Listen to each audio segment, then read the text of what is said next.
Hello, my name is BPerry. This is episode 101 of BPerryFilms Podcast. I can't believe that I'm this far in, but on today's episode, I want to talk about P.O. boxes and why that they are essential.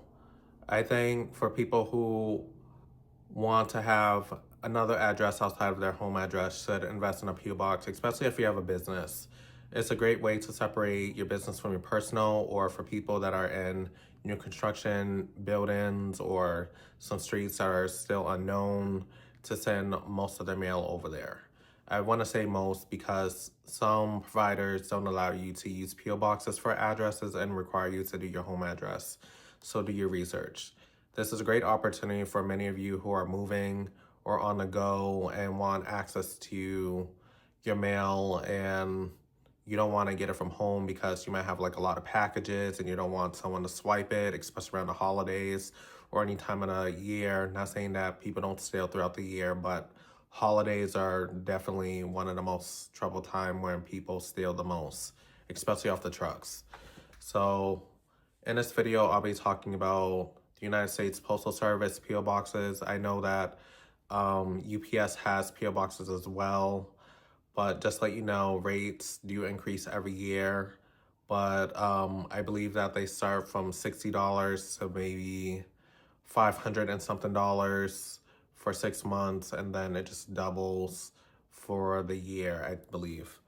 Let me just get the price out real quick so I can give you a rough estimate. But there are difference between the lower end prices and the premium prices, and how that's decided if the branch is 24 hours. Not saying that the window is 24 hours, but the P.O. box, being able to check your mailbox, is 24 hours. You may pay a little bit more, maybe anywhere between $10 or $20 more for that P.O. box. So we'll go through the different sizes. So there's size 1. It's in the dimensions of 3 by 5 and 5.5. So that's the smallest one. And then size 2 is 5 by 5.5. So both of them are the smallest options. Those are meant for people who receive small letters or a small volume of letters, maybe up to anywhere between 10 to about 25 pieces of letters per day, I would say. Sometimes people get mail weekly. I know for me, I don't get mail that often, but when I have my P.O. box, it gives me that more security that my mail will always go there versus me having my mail delivered at home where it's kind of sporadic when I get it. So it gives me that peace of mind. Also with the size 2, you're able to fit in a priority small rate box. So if you haven't seen those, go to your local United States Postal Service. We'll just call it USPS just for short, so no one's confused. And it's the next one up. It's almost looks like the smallest one, but it's the second one up. But that can fit the priority small rate box. Size 3 goes at 5.5 to 11. It allows you to do large envelopes and also medium-sized packages. So basically, if you start receiving packages anywhere between the size 3 and the size 5 would be your best pick, but your average person will anywhere get between size 1 and size 3. Now, for many of you who own businesses or agencies and you collect a lot of mail and you're dispersing it back and forth, you can do size 4 or 5. Most branches stop at 4, but some branches that are bigger might go up to 5. But the dimensions are 11 by 11 for size 4. And some features with that is that it holds small and medium priority boxes, and it can fit anywhere between 5 to 15 letters, all included. So it could fit a lot more letters if you don't have any packages, but that just gives you the peace of mind that you can start receiving packages from there. And then for people that have the highest volume, this is corporations, and you have tons of packages. The size 5 goes for 12 to 22.5. Looking at the website, I'm just going through what providers that you can receive mail from. So Amazon was on the list.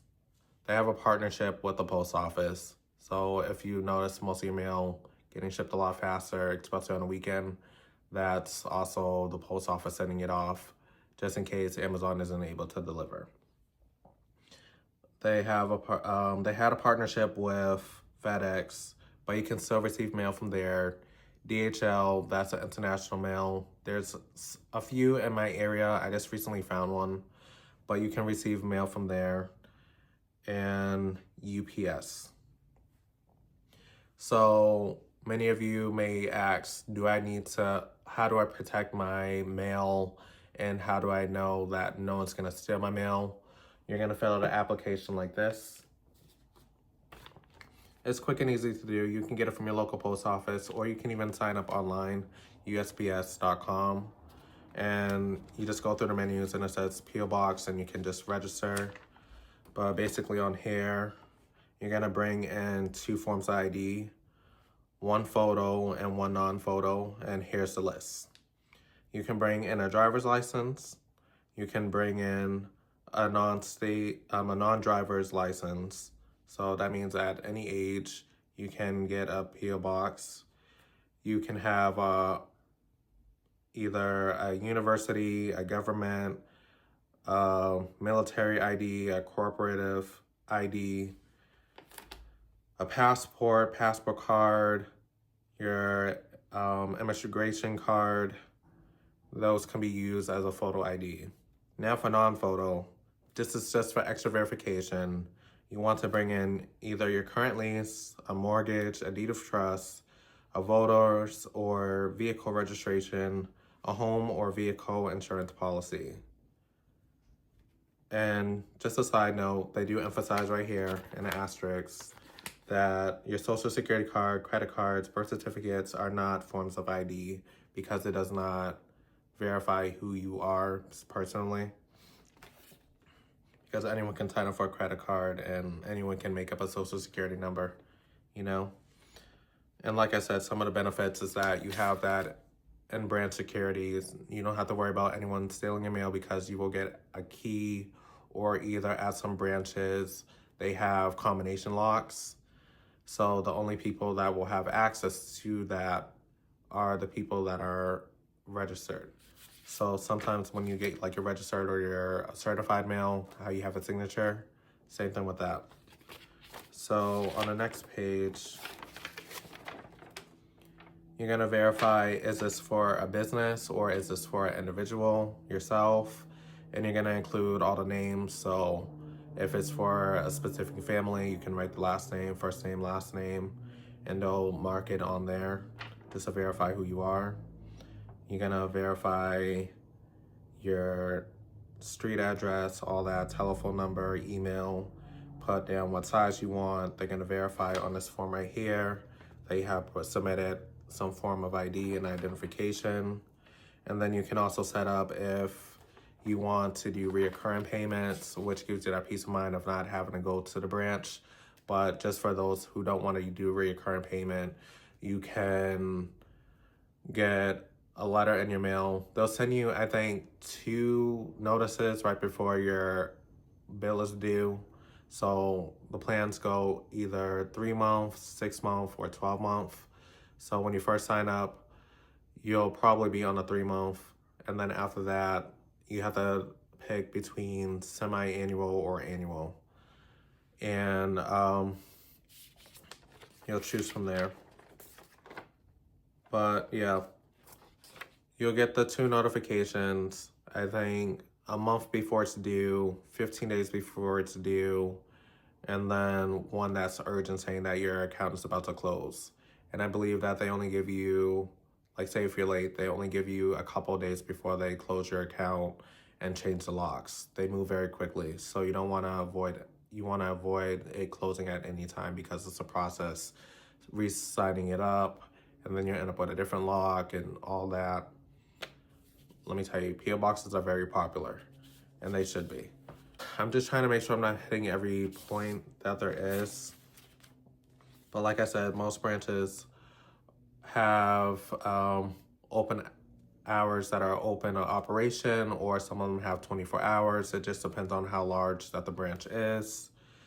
And like I said, you're gonna put down a list of the names of all the people that will have access to it, representation, and yeah. So I recommend for people to at least sign up for like a size 2, because that meets most people's needs. But if you have high volume of mail and you know that you're gonna receive a lot of packages, go for the bigger one. And then also, if you receive a package that does not fit inside the mailbox, they'll put a yellow slip in there letting you know that it's either a certified, a registered, or you're picking up a package that may not be able to fit. So pick the one that fits both, whatever your needs are. So it gives you that peace of mind. But anyways, thank you for watching this video. I thought this was highly important because, like I said, prices are increasing, the average of things being stolen, and the prices of inflation being rising and all that. I think it's essential for people to like think about getting a P.O. box or consider getting a P.O. box in the future. So you can follow me on YouTube and Substack at BPerryFilms Experience, TikTok and Instagram BPerryFilms, and LinkedIn Bobby O. Perry. And I'll see you in the next video.